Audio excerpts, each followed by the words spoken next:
welcome to the Elevate Talk Show. I am your host, Deanna Johnson Cauthen. And I'm Adrianna Cauthen, your co-host. And we're the mother-daughter talk show that's here to elevate your family. If you haven't done so already, please take a second to like this video and to subscribe so that you don't miss any of our upcoming episodes. Absolutely, absolutely. And the Elevate Talk Show has some very exciting news. We will be heading to the Big Apple, New York City, my hometown, in the next 2 weeks. And what we'll be doing is some live streaming at some of the spaces and places that we will be going to, including the Apollo Theater. We'll be going to the Flushing Meadows Corona Park, which is the site of the 1965 World's Fair, the Brooklyn Flea. We love all things flea market, so we'll be going to the Brooklyn Flea. Yeah. And there's a Brooklyn Bridge Park. We'll be heading into Manhattan to go to the South Street Seaport and also to visit the One World Trade / Liberty Plaza area. We will be doing that and a lot more. So with that in mind, we need you to go to the Elevate Talk Show Facebook page and become a friend so that you don't miss any of our adventures, right? Yeah. Absolutely. What else? Can you share with our audience what we'll be doing this week, today? Yeah, we've got a great show planned for you today. In our Around the Town segment, we're going to be showing you the Cauthen Family, our family's urban garden, and the various places and spaces we travel to purchase plants and supplies for our garden. Absolutely. In this week's conversation segment, my mom is going to be talking with Dr. Andrea Christian Parks about menopause. And in the Fashion Hack segment, I'm going to be talking about how to transition your wardrobe from summer to fall. Absolutely, absolutely. And then finally, but not least of all, is our Meal of the Week, one of my favorite segments of the show, because Adrianna cooks all things yummy. Adrianna is going to show our audience, you guys, how to make a delicious chocolate chip bundt cake. Was it delicious or was it delicious? Yeah. It was delicious. I can attest to that. So you absolutely want to tune into that. We need to take a short break. Don't go away. We will be back.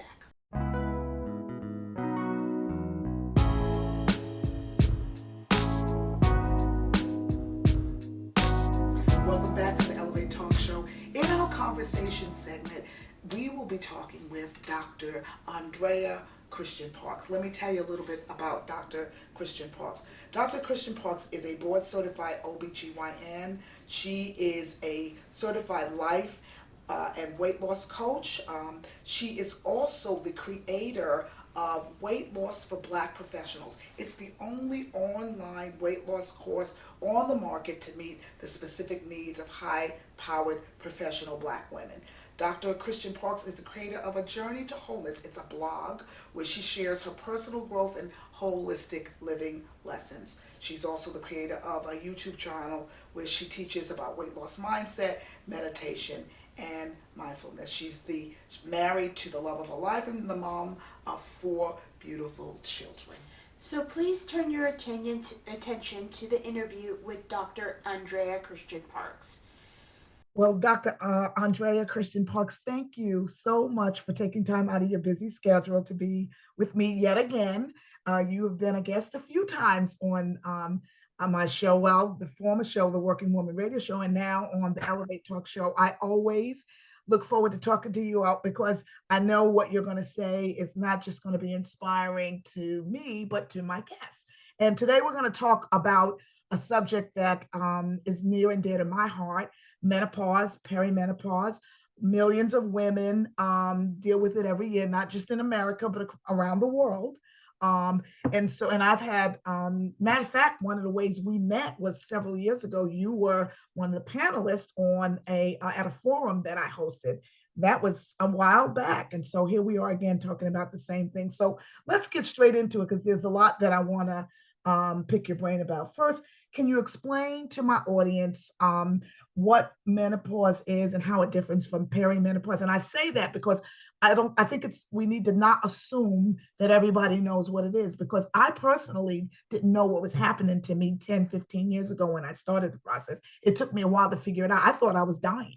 So I think it's really important that we just explain that. What is menopause, and how does it differ from perimenopause? Perfect. Great start. So menopause is a point in time where after everything else, that's the menopause time for women. Usually that's around 51. That's the average age of menopause. But what that means is that's the time when a woman has not had a menstrual cycle for 12 full months. And at that point, the diagnosis of menopause is made in retrospect. We look back and say, oh, it's been 12 months. Right. It's a woman of menopausal age. So we use over 40. And at that point, that is the menopause. So menopause is everything after that point. 12 months with no period. Gotcha. Perimenopause, on the other hand, is the time surrounding getting to menopause. Right. So for women, that can be 4 or 5 years in advance of the actual menopause. And for many women, the changes that lead into that start even earlier. Yep. So I start to hear from most of my patients somewhere in the late 30s, early 40s. They're starting to notice changes in their cycles, changes in their PMS, changes all around their cycles, and throughout the monthly changes that lead well into long years before you actually get to menopause. And that's perimenopause. That's right. Yeah. And I, again, when for me personally, that started around 42, 43. I am now 56 and I haven't had a period in 4 years. So I'm definitely in menopause. But that time before that was several years leading up to that point. And it took me a while to figure out what was going on. Like I said, I had all these changes and bells and whistles going off. I thought something really, really bad was happening to me. Went to the doctor, but started talking to some of the older women in my church. And that's when I realized they clued me in and said, girl, you're going through, well, they said menopause, but it was actually, technically, it was really perimenopause. Perimenopause, right. So good explanation. So now, and you sort of answered that just a minute ago. My question is, when can a woman expect to start going through perimenopause? And does that vary from woman to woman, and can external things affect that? Absolutely. It does vary woman to woman.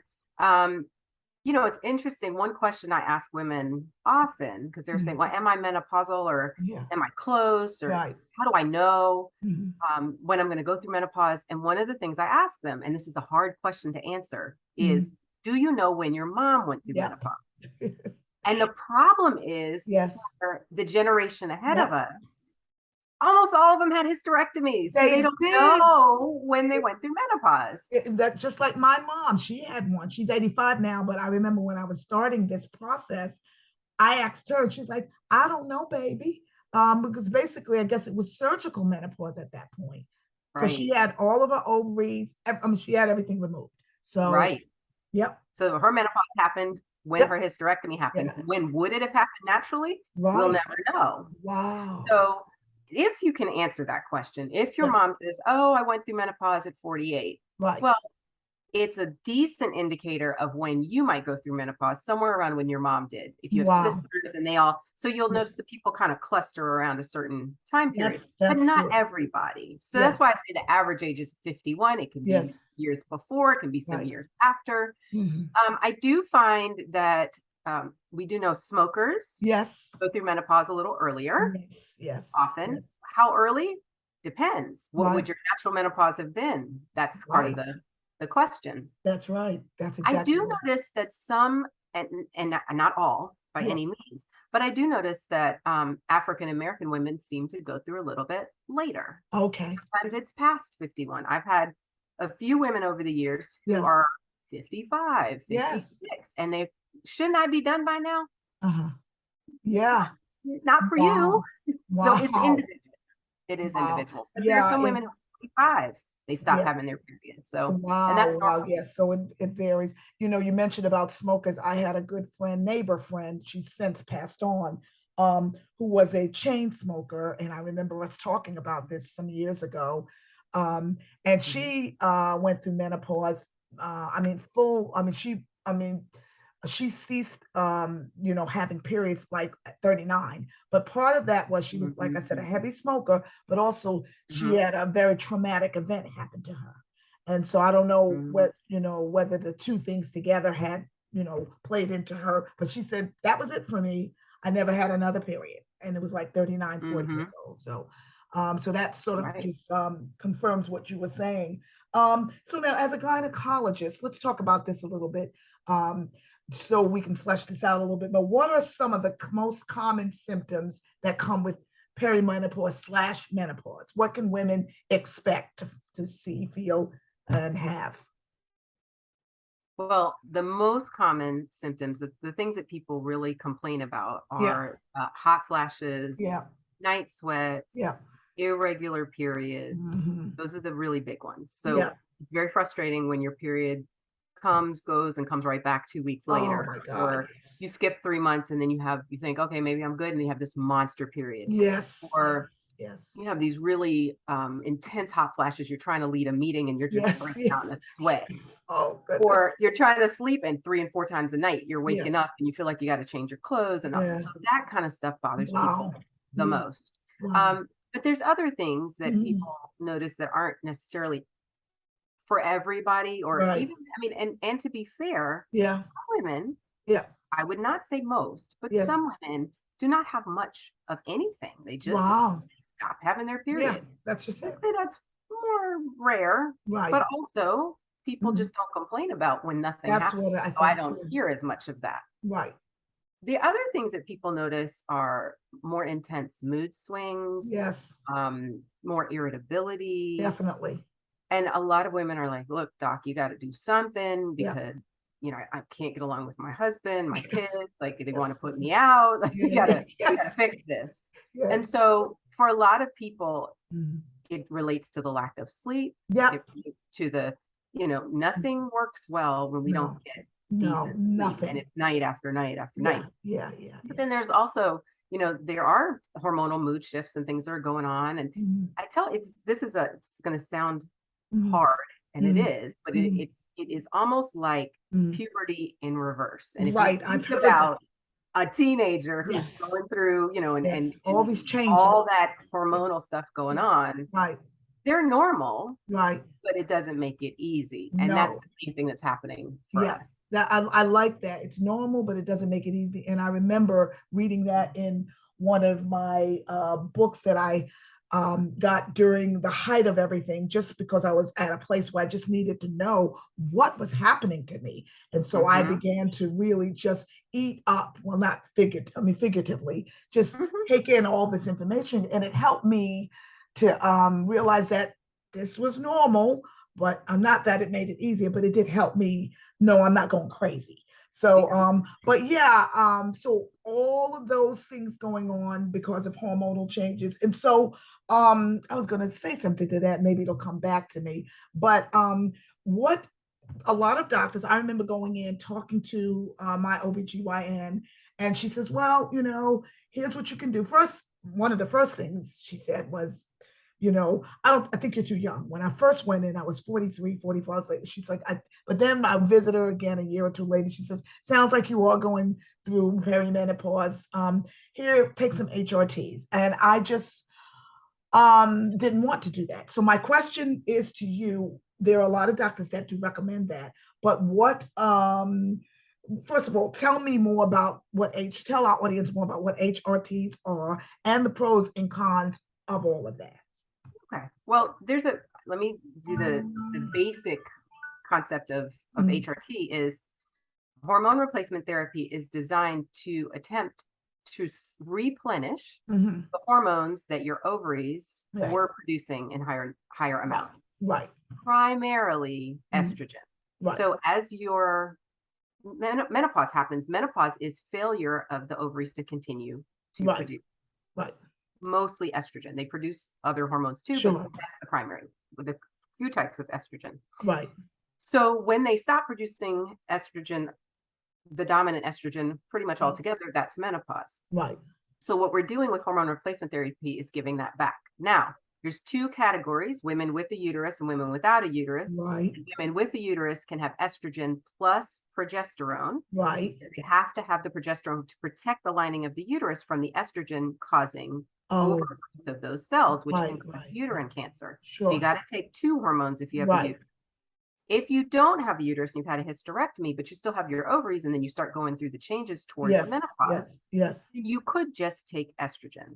Now, it gets fancier than that, and people are doing all kinds of different testosterone supplements and things like that. But primarily, what people are lacking mostly is the estrogen, and that's the hormone replacement. And that's what the hormone replacement therapy gives them. Okay, got you. So now, so are there, having said all of that, when a woman comes in and you tell her about this and she says, okay, I want this, is there a downside to taking HRTs? Is there, I mean, what's the other part of it?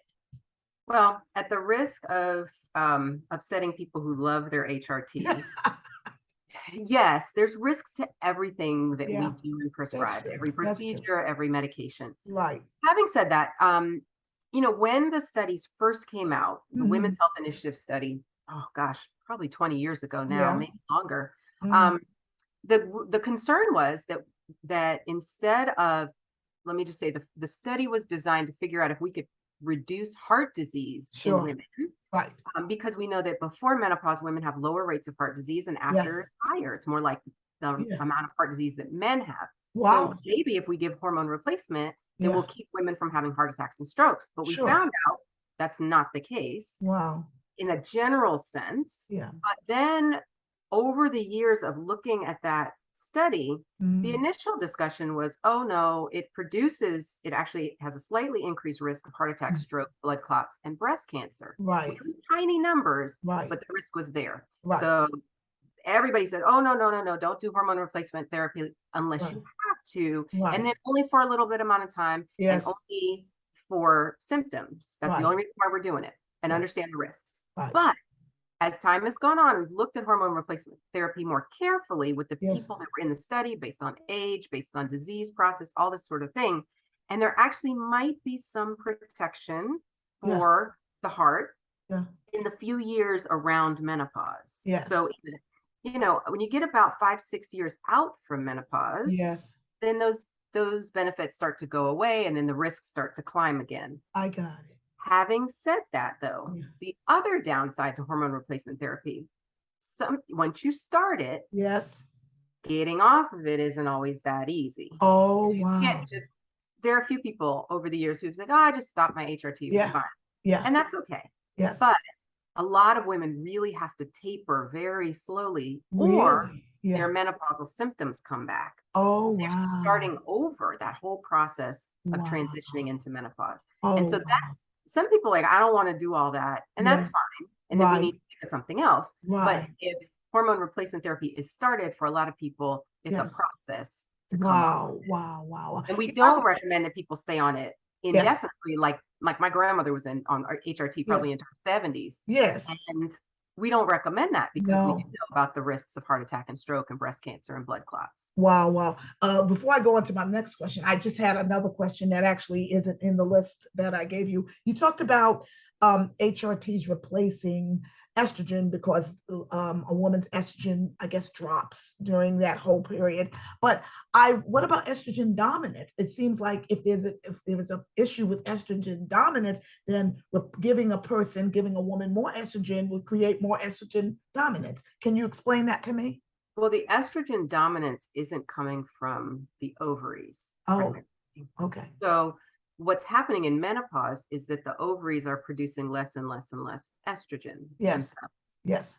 What's happening, and this is not for everyone, there's people who are not in this category who still have estrogen dominance. Yes. But a lot of estrogen dominance can be from the weight that we're actually carrying. So we store extra estrogen in our fat.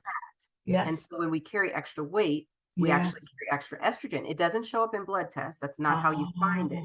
Oh, But okay. it creates an estrogen dominant kind of environment. And so Oh, you end wow. up with extra estrogen, and then you can balance it with Yes. some progesterone, Yes. help Yes. people with heavy periods and that sort of thing Yes. that estrogen dominance can produce. Yes. But it's not all Yeah.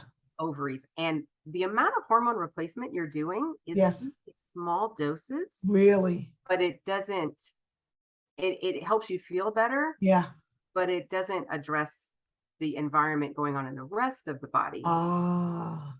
if you're in Yeah, an yeah, estrogen yeah. dominant state. Wow, that's big. So okay, so let's do the flip, let's flip the coin. We talked about HRTs. What are some alternatives to, to the HRTs? What are some natural alternatives for women who may want to go that route? Now, this is where I usually start the conversation. So Yes, when my patients come in, and because a lot of people have heard about risks of HRT and they don't want to start there, we right, usually start with what else can we do? We start right, that we can end up at HRT if right, necessary. right, right. So the first thing I start doing is talking about lifestyle Yes, stuff. So there's, and I'll just go through real yes, briefly because this is an extensive conversation. I have right. it right It here. is. But basics right Mm, now, there's so mm, many products on the market. yes, So first big issue people are having is sleep. So right. how do we address that? How do we get people to sleep better? Hmm. So things like cooling mats Yeah. that you can get, real simple ones that are the gel underneath the Yes. sheets, or you can get the fancy ones that circulate cold water underneath you while Yes. you Yes. sleep, Yes. putting Yes. the fan, Yes. um, wearing menopause pajamas. So Wow. there are like fabrics made out of viscose or bamboo that are moisture Wow. wicking, like exercise clothes that I you can love sleep it. in. Much easier, much cooler to the skin. A lot of people Definitely. like that. Yes. Changing the temperature in your room, changing your Definitely. bedding. They have Yes. different kinds of sheets, things like that. Yes. The other thing is sometimes there's certain triggers for Yes. hot flashes. Certainly, stress will do it. Yes. Alcohol, Yep. spicy foods, Wow. sometimes sugar. Right. All the stuff Definitely we sugar. like, all the Yep. stuff that we use to help ourselves feel better, Yep. also can make our hot flashes Yes, it worse. can. Hmm. Yeah. So those are some Content. things. There's like environmental things that people can Yes. do. Sure. And then there's the supplements, and there's the simple stuff that you can grab at, Yeah. Walmart or Sure. any Sure. pharmacy, Hmm. like estrogen. And Right. estrogen is a plant like estrogen-like compound. And Yes. for a lot of people, that's helpful. Yes. There's another product called Black Cohosh. That's I've another heard. word, and a Hmm. lot of people find that useful. I tell Hmm. people though, they're not like medications. You need Right. to give them some time, at least a month Yes. or two, Yes. Yes. to really work. Hmm. Then there's another one that I mentioned to people called Estrovera, and Yeah. Estrovera is not easier to find. You do have to get that one online, and it Okay. is a lot more expensive, Okay. but it works for some people. Wow. And so Wow. that's a next step up. If they've already Yes. tried over the Yes. counter easy stuff to Yes. find, then Yes. I recommend Estrovera. Yeah. Now I've And you heard of and I've actually purchased this and used it a while back, and I'm thinking about getting some more. The progestogen creams, Mhm. made from like Wild yam, yam yeah, and things that kind like of that. thing. Mhm. And again, that goes back to you said women who have I guess uteruses, they can use it, so they can use that in combination, I guess, with estrogen Mhm. Mhm. to bring some balance, I guess, to and I guess it's the imbalance that's causing all these crazy symptoms. Well, it's the way the ovaries are Hmm. producing and then not producing estrogen. So what your Oh, body is noticing is these abrupt drops. You're used okay. to kind of a level of estrogen, but as you get closer to menopause, what you find is the estrogen goes down Ah, yes, over time, yes, but it's up and down and up and down. It's yes, yes, the yes, roller coaster. yes. And that's Oh what you're my God, feeling. yes, So when yes, it's down, you have the hot flashes and then you yes, don't have periods. And then when it's up, you have yes, you have less hot yes. flashes and you might Right. have heavy bleeding. And Yeah, so yeah, it's a yeah. whole, It's a whole thing. yeah. And I think the word roller coaster is very appropriate. So now how we you mentioned briefly this a few moments ago, but how let's get into how diet and exercise affects this whole menopause, perimenopausal time? How does that factor into things? Well, a lot of women will find if they exercise Mhm. regularly that Yeah. decreases the frequency of their hot flashes. Yes, So there's a motivator right there. definitely. Um, and it makes them feel better Yeah, and they it did. Yeah. sleep. And you mentioned the progesterone cream. I Mhm. wouldn't use that as a hormone replacement with estrogen. Okay. I'm not sure that you can get enough to protect Okay. against the estrogen of the hormone Okay. pill. Right. But a lot of women will use estrogen creams to Yeah. help with sleep, Yes. and sometimes they'll find it helps with mood. A lot of Right. the progesterone can help with relaxation and Yes. rest. Yes. Yeah. So Yeah. Go totally fine. for it. Grab that Yeah. wild yam, progesterone, see how you feel. Yeah, No exactly. problem. Try it. Okay. So Yeah, but the diet and exercise definitely, like you said, does. But I know personally, I mhm, was driving my family crazy a few years ago, but I just said, you know what? The irony was, although I was fatigued and didn't feel like exercising, once I started to do it, I mhm. began to feel better. And I just kept going. I just started walking one day and I just kept going. And my husband is like, continue to do what you're doing because it's working for Yes, all of us. exactly.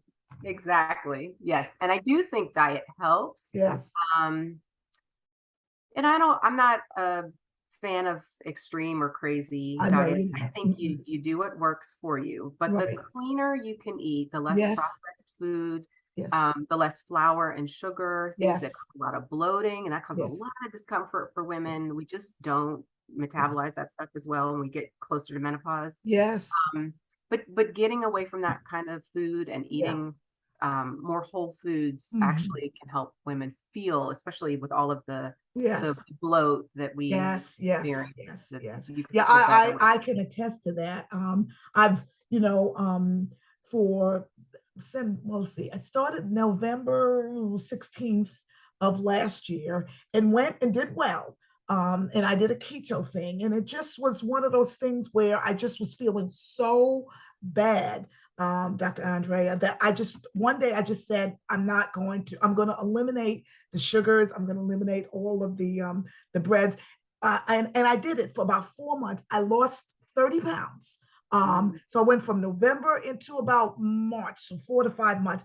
Now, I will admit that I did fall off the wagon some. I've not gone back to eating the pastas or the rices or much of the breads. I do eat some starchy foods now, but I will. What the reason I mention it is because it did help me so much with the bloating, and Mhm. so and I'm looking to start it again, now. So I personally do recommend that. It does help.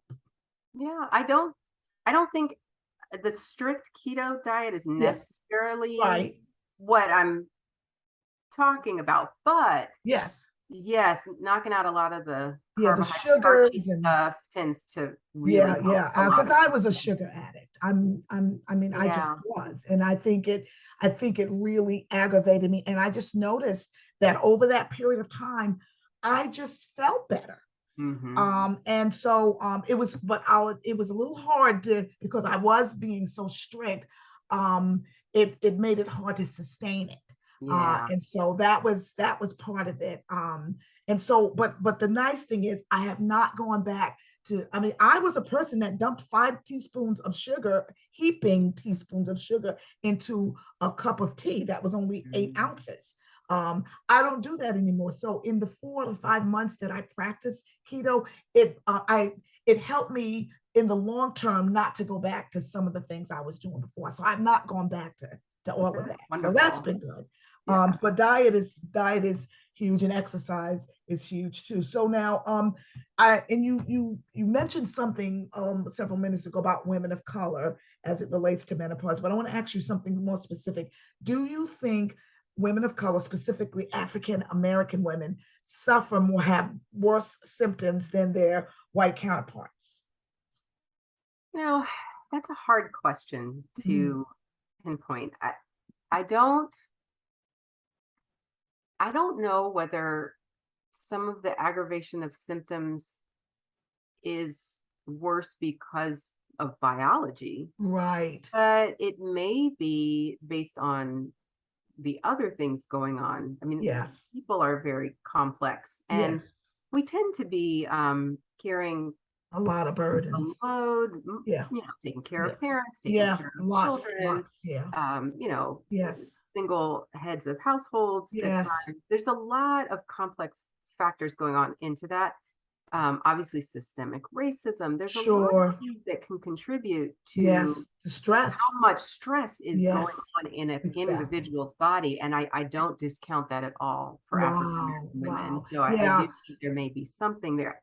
Can I pull a study? Yeah. No. And I see plenty of white women who are suffering very Yeah. greatly with their symptoms. Yeah. So I don't know, but I would suspect that Yeah. there's some factors there that There can are factors. There are factors. That's a good point. If you're dealing with all of this other stuff, that would make anything you're dealing with physically worse. I mean, it's yeah, just it that's just amplifies it. it Absolutely. amplifies it. You're right. Stands to reason. So that's a good way to deal with it. I just there are so many things that are popping into my head right now that I would love to ask you. So I may need to call you back. I know that this is a topic that women are going to gravitate to because several women asked me, when are you going to talk about menopause? And that was, one of the reasons why I wanted to have you on the show. So we may have to do a part 2 because I'm thinking of like 16 questions right now. But I know, we Great. I'd both, be happy to. yeah, it would be great. I think you answered a lot of questions, not just for me, but for a lot of women. And I'm just thrilled that you get to kind of we get to kind of vet this thing out together. So thank you so much for taking time out of your schedule. We will talk again soon. And until we do, God bless. Absolutely. Be good now. And Thanks. you look All forward right. to it. Thanks. Bye-bye. Bye. We're going to take a short break, but we'll be back soon.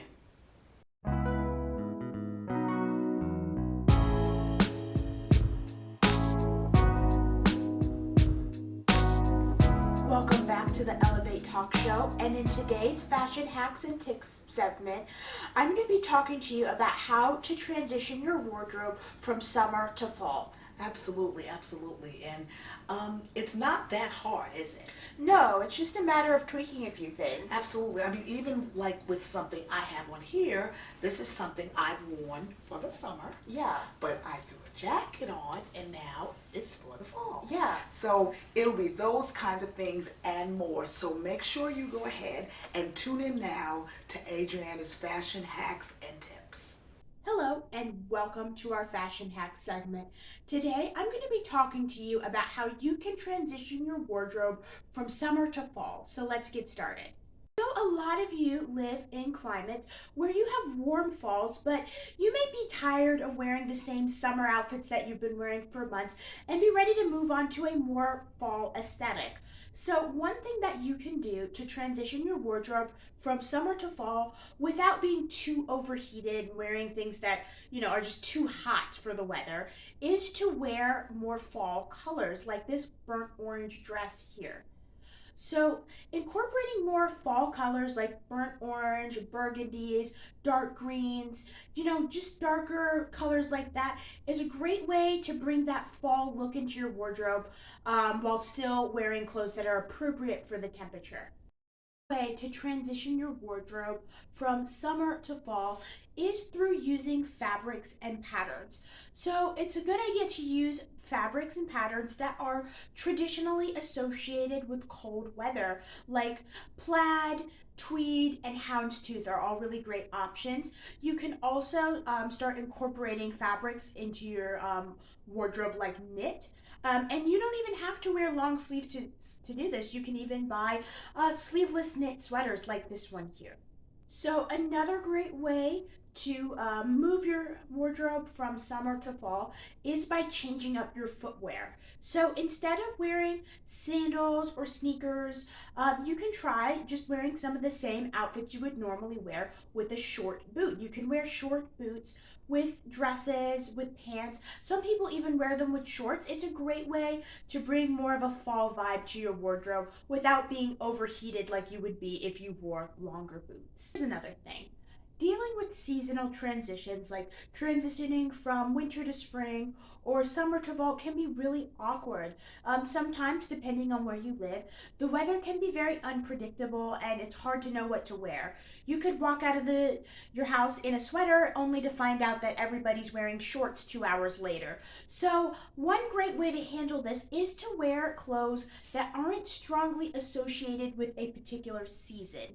So this is a great time to wear outfits like a little black dress, maybe paired with a light jacket, or just a pair of jeans, or just items like that that aren't strongly associated with a particular season. That way you can be stylish no matter what the weather is.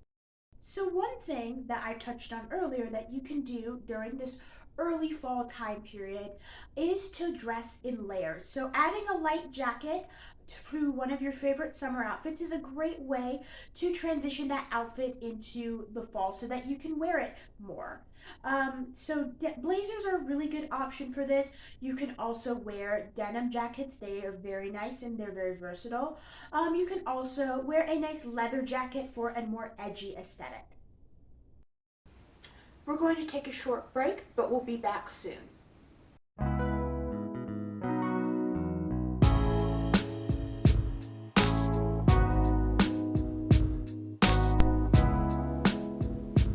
Welcome back to the Elevate Talk Show. This week, for our Around the Town segment, we decided to do something a little different. Why? Because it's our show and we can do something a little different.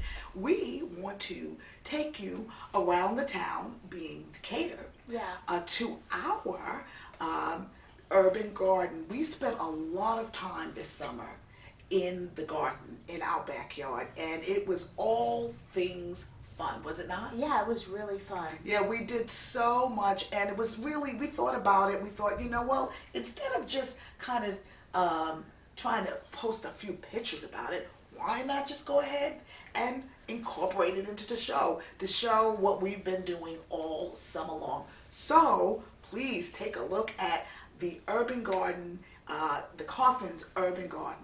This week's Around the Town is all about the backyard gardening adventures at the Cauthen House in Decatur, Georgia. Backyard gardening is a form of urban agriculture and is very popular in Metro Atlanta.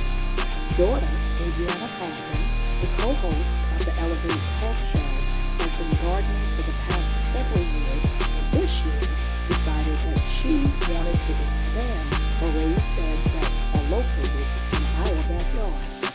She started the project by going to the gardening center at her local home improvement store, where she purchased several vegetable plants including long-neck squash, zucchini, various bell peppers, jalapenos, big boy tomatoes, and Roma tomatoes. After placing several cement blocks around the perimeter to expand the garden, she planted the vegetables as well as some rosemary, basil, oregano, and thyme. She also placed some salvia plants in the garden to keep the pesky bugs away. Gardening is a family adventure at the Cauthen compound, and Adrianna, her dad, Andrew, and I pitched in to help. Andrew built some A-frame gardening trellises out of the wood from our old deck for Adrianna's tomatoes and other vine vegetables. This allowed Adrianna to string up her plants so that they could grow vertically. Since I love watermelon, I decided to add 3 watermelon plants to the garden. The watermelon plants grew quickly and spread, and before we knew it, we got to see our first baby watermelon.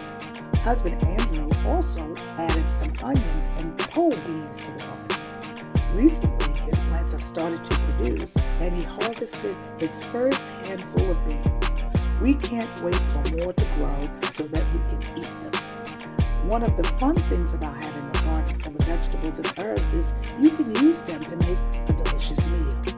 There's nothing like having fresh zucchini, squash, cucumber, and basil from your own garden for dinner. Unfortunately, all of our tomatoes in the garden were stolen by the neighborhood squirrels. Not only did they take them, they sat in trees munching our vegetables as we lived on purpose. Finally, it was time for us to harvest the watermelons, and we got a big surprise when we opened one up. It seems that we planted the cucumbers and the watermelons too closely, and the Cross-pollination caused an unexpected result. Take a look. Can anybody say water cukes? All in all, our summer urban gardening adventures have provided us with many hours of fun, lots of opportunities for learning about agriculture, and we can't wait to do it all over again next year. Well, we hope you enjoyed that Around the Town segment. We do need to take a break. Don't go away though. We've got more for you. We'll be right back.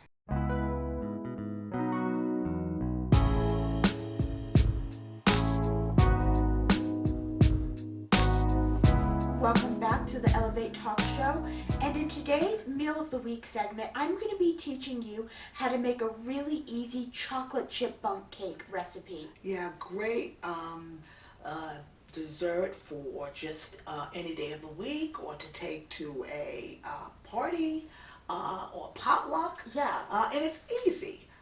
Add chocolate chips and you're ready to go pretty much, aren't you? Yeah. Absolutely. So please turn your attention to Adrianna's bundt cake Meal of the Week segment. Hello and welcome to our Meal of the Week segment. Today I'm going to be showing you how to make a chocolate chip bundt cake. So let's get started.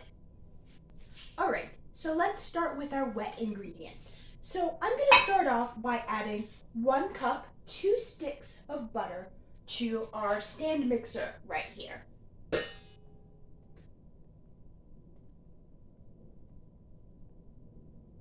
Alright. And now I'm going to add in 4 eggs. So first one, second, third, and now here is our final egg.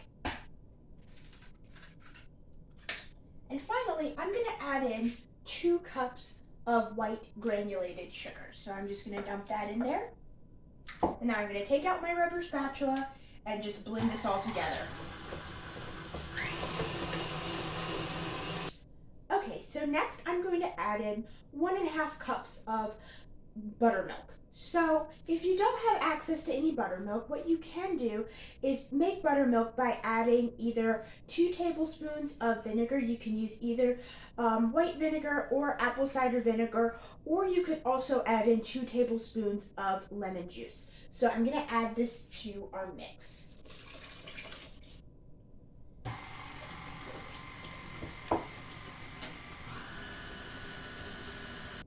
So now I'm going to add in our last 2 ingredients, which is going to be 4 cups of flour and 1 bag, which is about 8 ounces of chocolate chips. So I am going to stick in their flour gradually.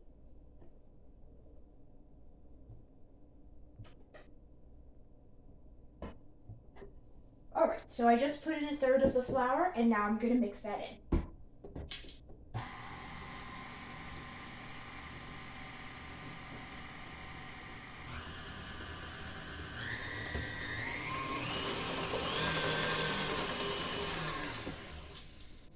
Okay, so I'm going to put in some more.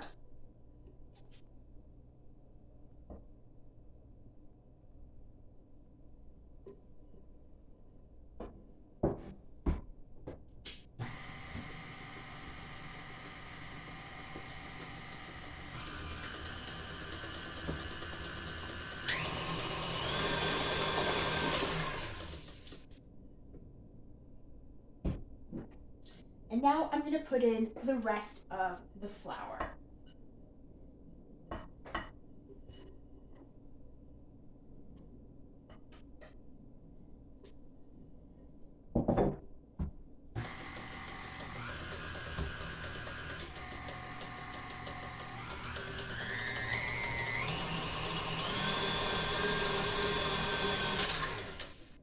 Alright, so now that we've added in our buttermilk, it's time to add in our final ingredient, which is the chocolate chips. So I'm just going to add that in there. And then I'm going to slowly fold it in.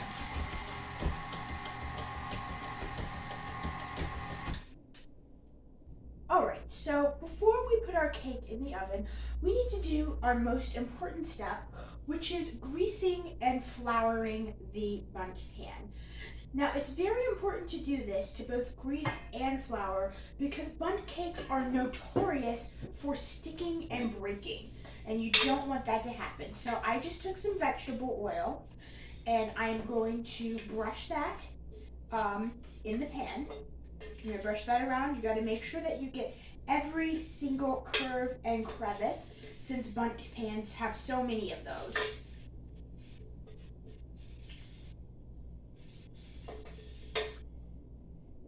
Now make sure you get around the edges and the perimeter as well, and the center. So I'm making sure that I brush around here too, because it's very common for cakes to get stuck around the center hole.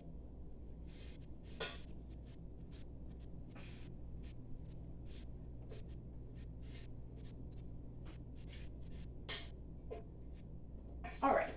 So now I am going to flour it. So I'm taking some all-purpose flour and I'm sprinkling that around. And now I am going to hit and rotate the pan so that a thin layer of flour is on the pan. All right, so I am done greasing and flouring my bundt pan. So now I'm going to take our cake mix and I'm just going to transfer it to the pan.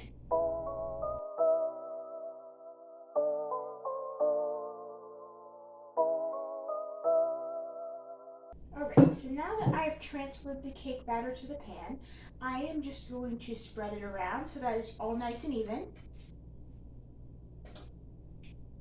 And then I'm going to bake this in a 350-degree oven for 60 to 65 minutes.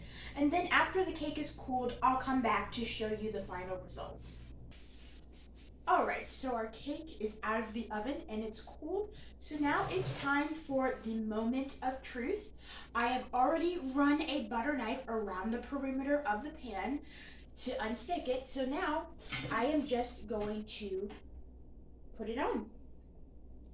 And here it is. It came out perfectly, no breakage.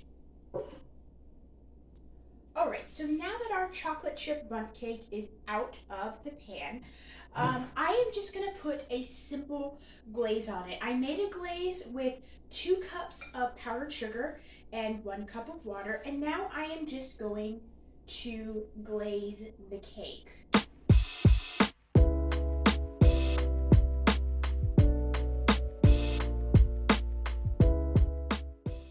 Alright, so here's the final results. Our cake is all done and it's got the glaze on it and it looks delicious.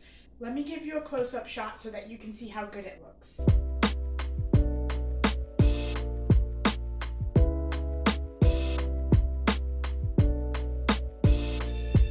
Well, I hope you enjoyed this week's Meal of the Week segment, and I can't wait to see you again next week.